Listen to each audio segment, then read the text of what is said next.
Hey, Viola Rules here, and welcome back to Professor Layton and the Unwound Future. So our story so far. Layton and the others stumble upon a riverside restaurant known as Tam's Arms. A worker at the establishment reveals that future Layton came by, but had just left again. Intent on ending future Layton's plan to create a time machine, the group heads back to Chinatown. Yep, and that's what we're doing right now. We stopped to talk to Beacon, and apparently I missed a hit coin here. Oh, thank you again, Felix. And we found out that the lighthouse has some mechanical machinery in it for some reason. Okay, so we're back in Chinatown now. Let's see. Well, hello again, whippersnappers. Did you manage to find the Towering Pagoda's horrible boss? No, we just missed him down by the river, but I've heard he's back at the pagoda now. Oh, all this coming and going sure has been a lot of trouble for you all. Yeah, tell me about it. It's a good thing you're still young and full of pep. And what about you? Have you resolved your little problem? Yeah, your issue, you're skipping out on your life. A problem? I don't follow what you mean, friend. Don't play innocent. Luke's talking about your clandestine lunchtime rendezvous with Pepper. What? Oh, no. My wife's mistaken about all of that. Really, it was nothing so scandalous. Thanks for your concern, but it's all just a big misunderstanding, so don't pay it any mind. Pleased to hear that there's no reason to worry. Come now, everyone. We mustn't waste any more time getting to the pagoda. Okay, Professor. I'd best head home myself before Myrtle explodes. Yeah, you should probably do that.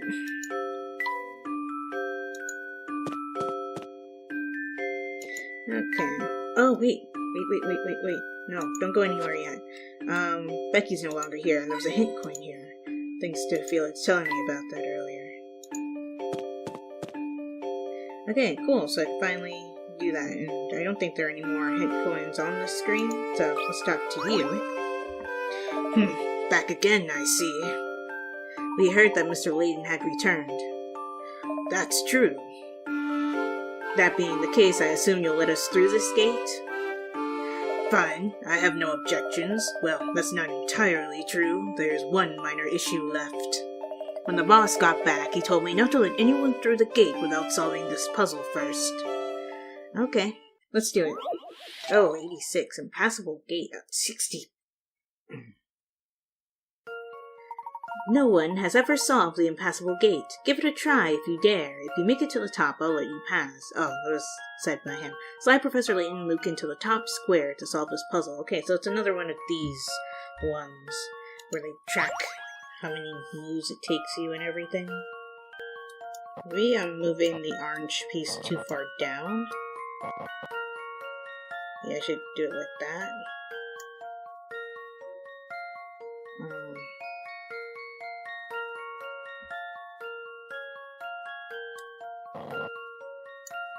Now what? Oh, I see. Wait. Wait, no.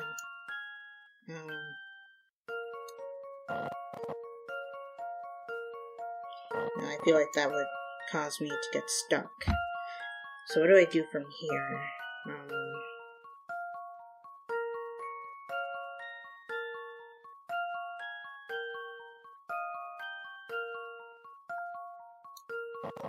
Do this.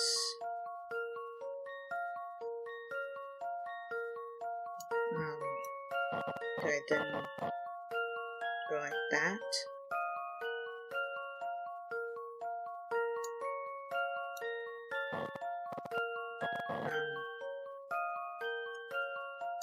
Let's see. This here, this like so. These like this, and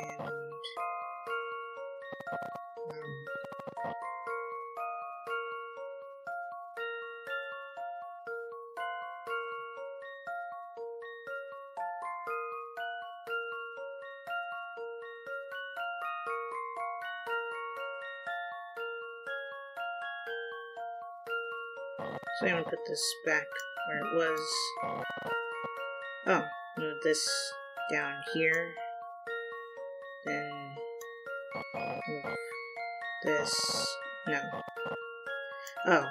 Oh. Of course. Got it. Let's see if I've got this right. Nice. Just as I suspected. Well, I solved your puzzle. Now what? Incredible. You may pass through the gate. Yeah, that's right. Impassable gate. Seems the boss was right on the money. You must be the guest he's been waiting on. Wonderful. Where can we find him? Head down the street to the pagoda. I wouldn't keep him waiting if I were you.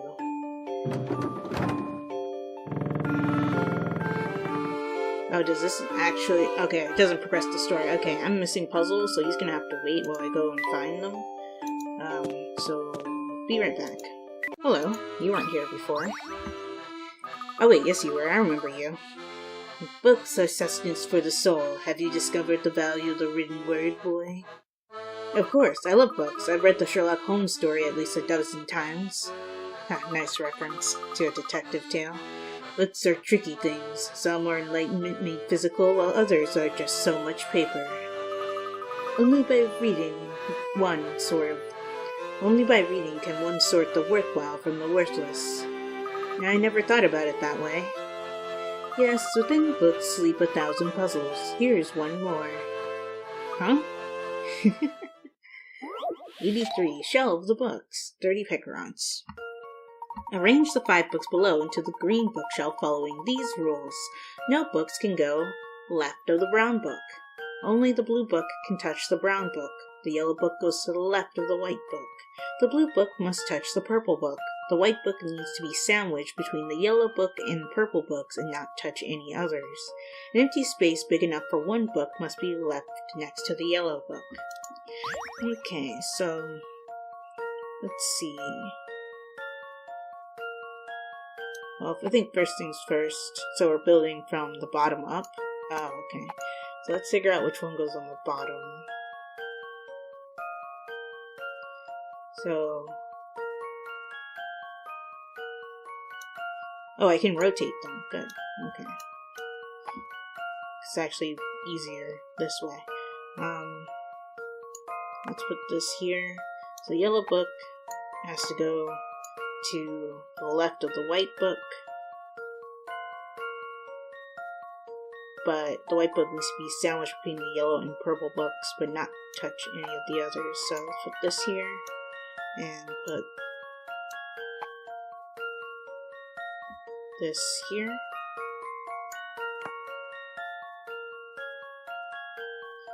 Only the blue book can touch the brown book.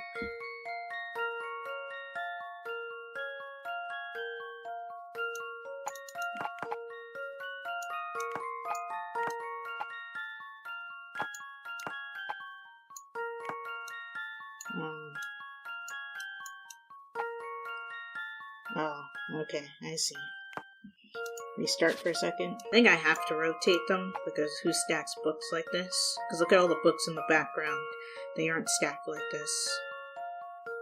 So, I'll leave the blue book for last, because that's the one that's messing me up the most.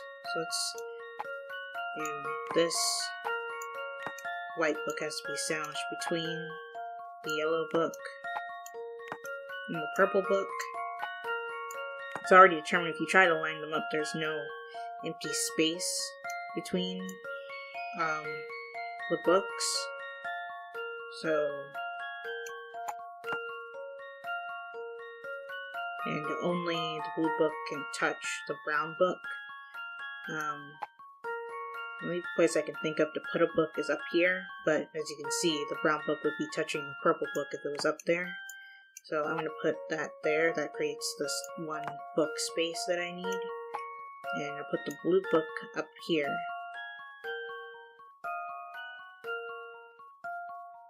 Yeah, I like that a lot better than what I was going to go with. This one's as good as solved. Oh, that was right.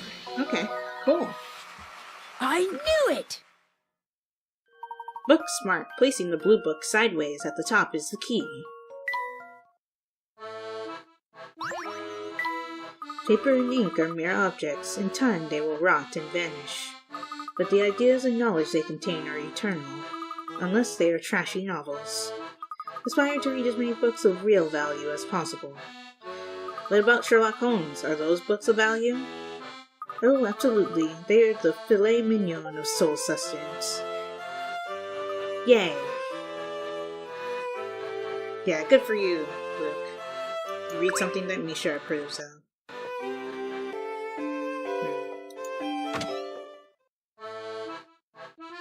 Oh.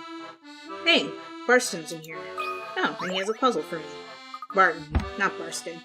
I cannot remember these characters' name. Hello. Hello, Barton. How goes your investigation with the inspector? I was just taking a break to, reflect upon the case the inspector and I were on the other day.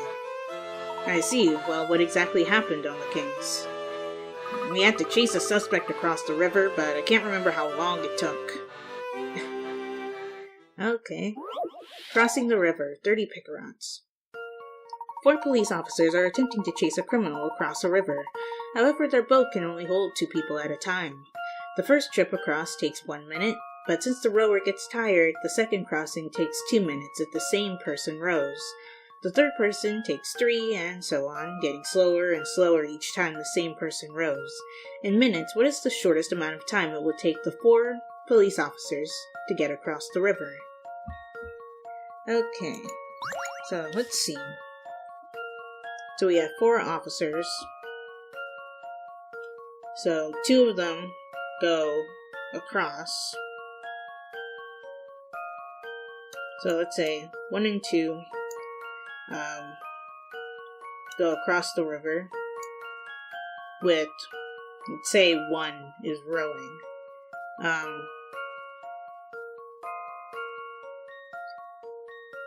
2 gets out, but that would make it take longer, so let's say 1 decides to get out because they don't want to row anymore.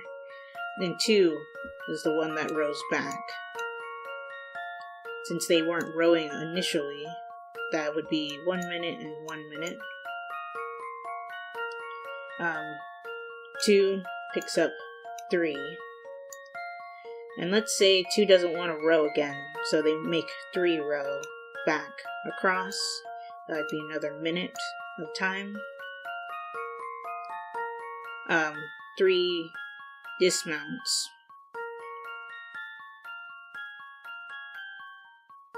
Yeah, 3 was the one who was rowing.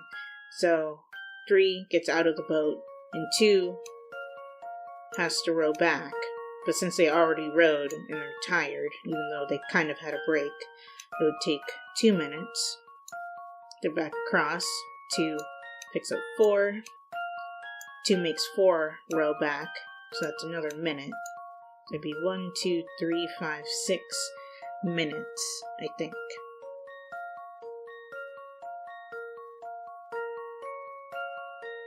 Oh wait. First trip across takes 1 minute, but since the rower gets tired, the second crossing takes 2 minutes. If the same person rows, the third takes 3, so on, getting slower and slower each time the same person rows. But yeah, if we do the exchange like that, then it would be 6 minutes. Yeah, that's the answer I'm going with. 6. That should do the trick. Nice. Just as I suspected. Correct. It will take 6 minutes. If A rows A and B across, B rows back, picks up C, and C rows across. Now that A, B, and C are across the river, one of them has to row back and get D, who then takes over and rows across. It means they probably never caught that person if it took this long just for them to get across the river. Oh god. Oh yes, that's right. Thanks for helping me remember. Now I can finally get back to snacking. Right, because that gigantic dumpling you're eating certainly counts as a snack. Let's see if Pepper has anything for me. You do. Welcome to Pepper's Noodle Palace. Hello there, Pepper. Hello there yourself. Thanks for stopping by again. Hungry again already? Actually, I'm still quite full. But I do know one hungry police officer who would never turn down a bowl of noodles. Is it Barton? A hungry customer is my favorite kind of customer. I think I'll treat him to a bowl on the house. Weird business model, but okay. You know, I make not only great soup, but great soup puzzles too. Here, have a sip. The puns. 85. More noodling around. What is it this time? Same thing? Bowls of plain noodles and pork noodles are lined up in a row on the counter. Switch the food around so that the bowls of plain noodles and pork noodles alternate, but make sure they all remain evenly spaced on the counter. What is the fewest numbers of moves it will take to accomplish this task? Also in this puzzle, simply switching the places of 2 bowls counts as 2 moves. Okay. So it's a slightly tougher version of the puzzle we did last time. So let's see.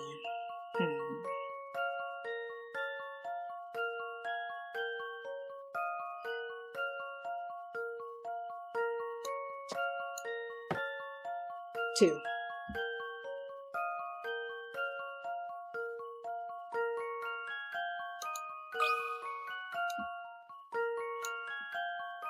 Yeah, I'm pretty sure that that's correct. That it's 2, because I just had to switch the bowls. Here's my answer. No? What? I guess it's Are back the to the bowls drawing board. evenly spaced? They looked like they were. Do I not know what even spacing looks like?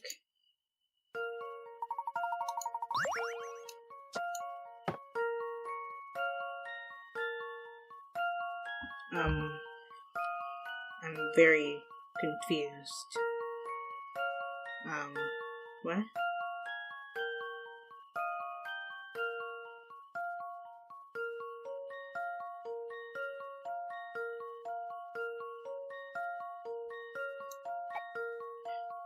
Wait.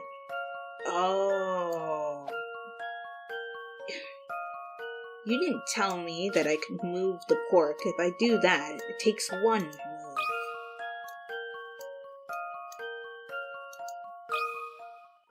This one's as good as solved. What?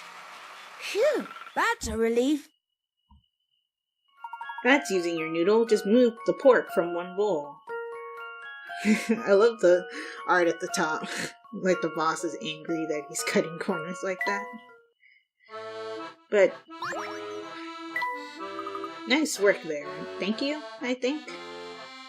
I'm so confused.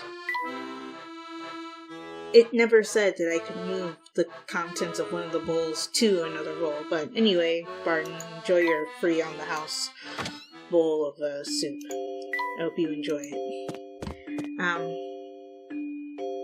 Let's see. I need to make sure that I have all the puzzles from this area before I proceed any further. Oh, hello. Oh, it's the kid who's outside. Here to check out all those neat toy cars? Toy cars? Please, those are for babies. That's strange. I could have sworn I saw you playing with one of those cars just a few minutes ago. Thank you, Checker. I believe your exact words were, vroom vroom, yeah, this is a kid. Okay, I thought it was a teenager, to be honest. Darn it, Checker, can't you see I'm trying to look cool here? I'm not gonna change his voice. Oh, sorry, Dylan, you're one of my best customers, so I hope you never grow out of toy cars. Well, they are really fun. Agreed, I just wish Checker wouldn't go around letting everyone know I like them. And it's bad that you like them because it's really hard to look cool when he does that. But speaking of cars, have I got a puzzle for you? And this is puzzle 87, Sam's Allowance. Okay. 3 boys are admiring a toy car on sale for £12. Jeff, if Pete and I pool our allowances, we could buy this car together in 2 weeks. Sam, well, Pete and I could buy it in 3 weeks. Pete said it would take you guys 6 weeks to save up enough. All allowances are received weekly. How many pounds is Sam's weekly allowance? Oh boy, math puzzle. Let's see. So, we have Jeff, Sam, and Pete.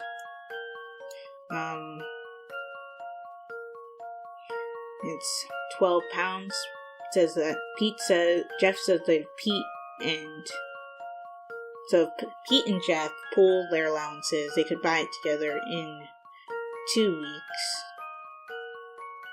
Sam says, well, Pete and I could buy it in 3, but Pete says it would take you guys 6 weeks to save up enough. Okay, so for 2 weeks, if they have a weekly allowance, that means that Jeff and Pete earn 6 per week. It seems. Because that would equal 12 after 2 weeks. Sam says that Pete and him could buy it in 3. That he and Pete could buy it in 3 weeks. So...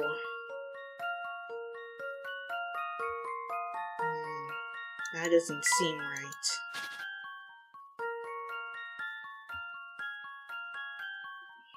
Okay, so the car is 12 pounds, as shown here.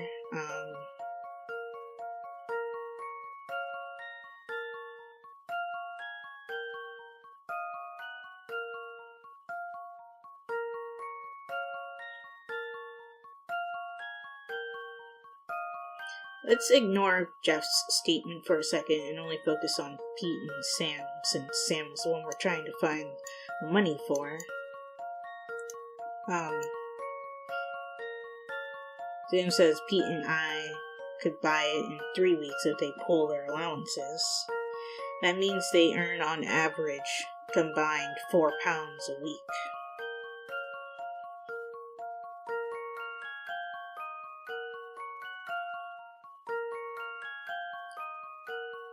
With that in mind,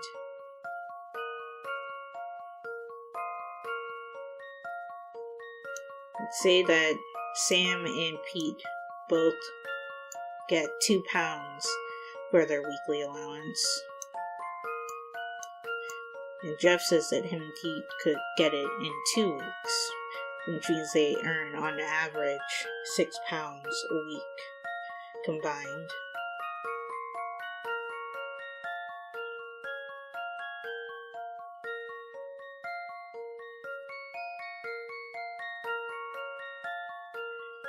So,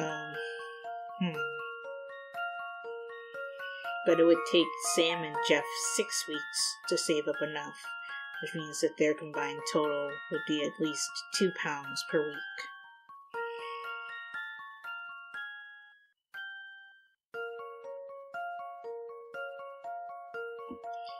I didn't want to have to do this, but I'm going to have to actually write a math equation for this. 12 pounds. So...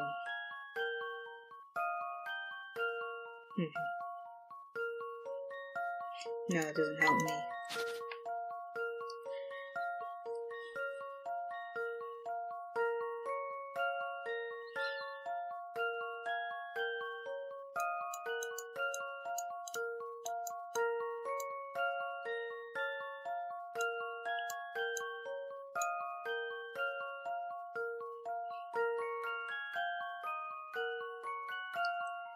Pete's statement.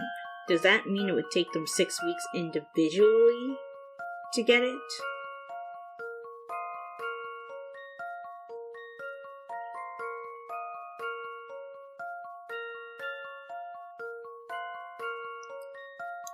If so, that probably means that Jeff earns 3 pounds a week. Reason for that being is because it would take him 6 weeks to get 18 pounds. Actually, no, he would be able to buy it at 5 weeks if that were the case.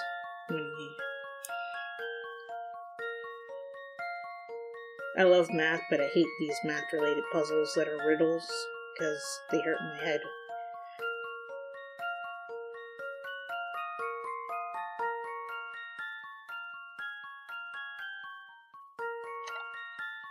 I really want to say that Sam's weekly allowance is 2, but I'm uncertain. Or... you know what? Actually, Let's go back to my original assumption about their money. So let's say that Jeff earns £6 a week and Pete earns £6 a week.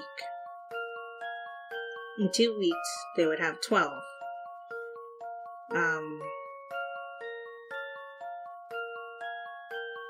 Oh wait. Oh, God. That's the reason why this isn't making sense. It's 3 and 3, because, that equals 6, and then times 2. Okay. That makes this a little bit easier to solve. So let's see. So, Sam says Pete and I could buy it in 3 weeks. If they pooled their allowances together.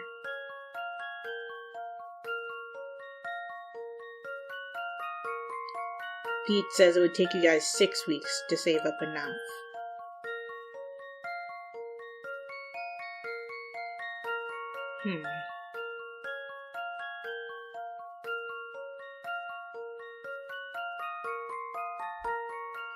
Well, 3 times 6 is 18. So...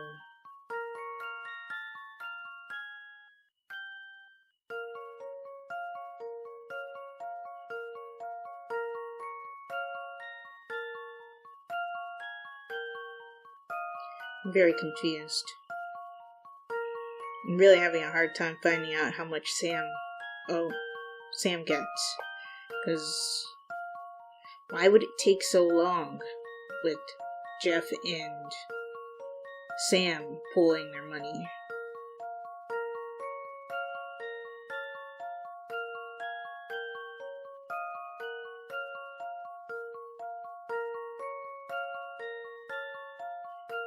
No.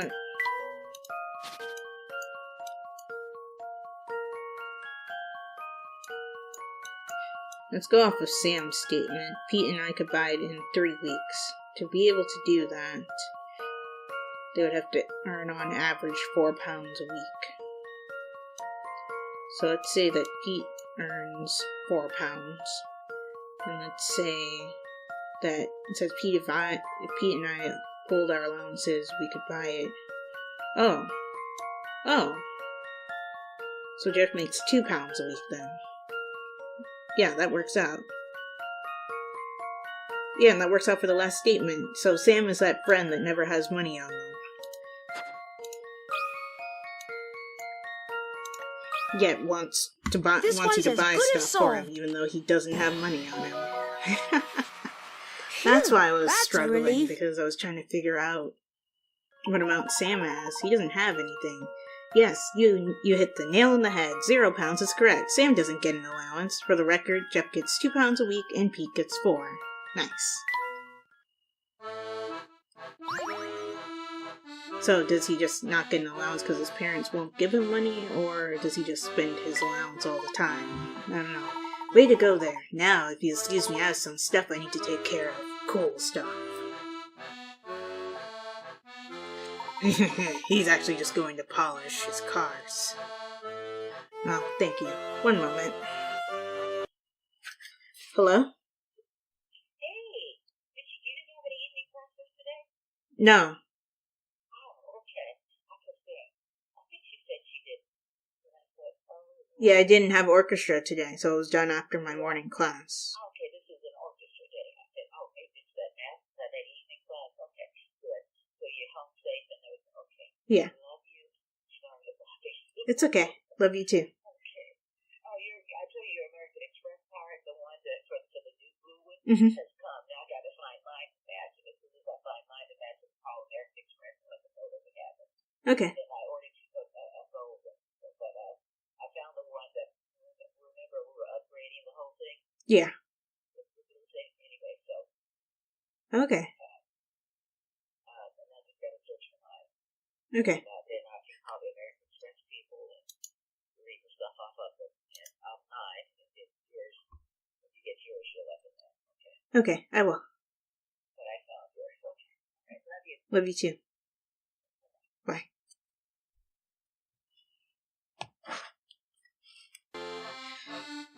Okay, and I think with that, we're going to end this episode here. If you guys enjoyed it, give this video a like. Also be sure to like my Facebook page and follow me on Twitter, as well as support my Patreon and check out my reaction channel.